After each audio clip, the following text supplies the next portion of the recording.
কালিম বা কালন, তিব্বতীয় ভাষায় যার অর্থ রাজার মন্ত্রী, এবং পং শব্দটির অর্থ শক্ত ঘাঁটি, অর্থাৎ তিব্বতীয় ভাষায় যার অর্থ রাজার মন্ত্রীর শক্ত ঘাঁটি। আবার লেপচা ভাষায় যার অর্থ যে শৈলশিরায় আমরা খেলা করি। অতীতে এই অঞ্চলেই কেনা বসতো স্থানীয় আদিবাসীদের গ্রীষ্মকালীন ক্রীড়ানুষ্ঠানের আসর। আবার কারো মতে এই অঞ্চলেই পাওয়া যেত কালিবং বা কাউনিম নামক আঁশযুক্ত বৃক্ষ, যার থেকেই এই অঞ্চলের নাম। হ্যাঁ, আমি আজ কথা বলছি হিমালয়ের কোলে প্রাকৃতিক সৌন্দর্যে ভরপুর সমুদ্রপৃষ্ঠ থেকে 4101 ফুট উচ্চতায় অবস্থিত শৈল শহর কালিম্পং এর কথা। কালিম্পং রাজ্যের শেষ সীমানা, যে সীমানাকে ঘিরে আছে নেপাল, ভুটান, তিব্বত ও সিকিম, যার প্রভাব পড়েছে এখানকার জনজীবনে, সে অর্থনৈতিক হোক, ধর্মীয় বা সাংস্কৃতিক ক্ষেত্রেই হোক। লেপচারা এই অঞ্চলের আদি বাসিন্দা, যারা নিজেদের রং নামক এক প্রকার যোদ্ধা জাতি হিসাবে পরিচয় দিত। মধ্য ঊনবিংশ শতাব্দীর আগে পর্যন্ত কালিম্পং ও তার সংলগ্ন অঞ্চলগুলি পর্যায়ক্রমে শাসন করত সিকিম ও ভুটান রাজারা।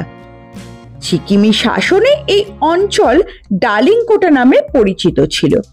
1706 সালে ভুটান রাজা অঞ্চলটি ছিনিয়ে নেয় সিকিম রাজার থেকে।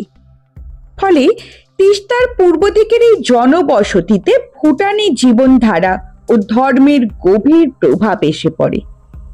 তিনি এই অঞ্চলের নতুন নাম রাখেন কালিম্পং। এই সময় এই অঞ্চলে অধিবাসী ছিল মূলত আদিবাসী লেপচা সম্প্রদায় ও অনুপ্রবেশকারী ভুটিয়া ও লিম্বু উপজাতি। পরে 1780 খ্রিস্টাব্দে গোর্খারা কালিম্পং আক্রমণ করে ও জয় করে। 1864 খ্রিস্টাব্দে হয় ইঙ্গো ভুটান যুদ্ধ। ডামাং ও ডালিংকোটার ভুটানি দুর্গের ধ্বংসাবশেষ তারই পরিচয় করিয়ে দেয়। 1866 সালে কালিম্পং অন্তর্ভুক্ত হয় দার্জিলিং জেলার। 1870 সালে কালিম্পং ব্রিটিশের অধীনে আসে এবং তার সাথে আসতে শুরু করে খ্রিস্ট ধর্মের প্রচারকগণ। অবশ্য কালিম্পং উন্নয়নের এদের ভূমিকা সবচেয়ে বেশি।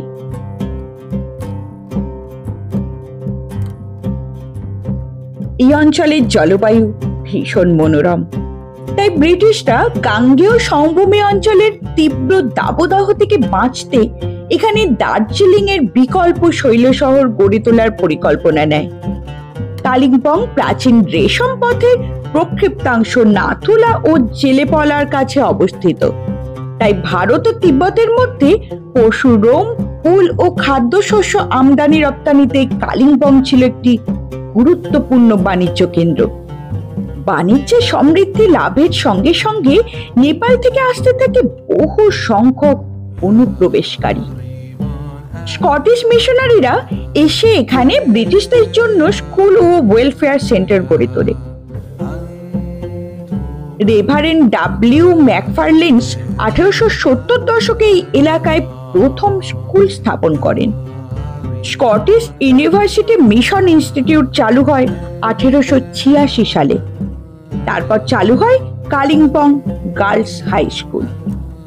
1900 সালে রেভারেন্ড জে এ গ্রাহাম দুস্থ অ্যাংলো ইন্ডিয়ান ছাত্রদের জন্য ডক্টর গ্রাহামস হোমস চালু করেন। 1907 সালের মধ্যে কালিম্পং এর অধিকাংশ স্কুলের দরজা ভারতীয় ছাত্রদের জন্য খুলে দেওয়া হয়।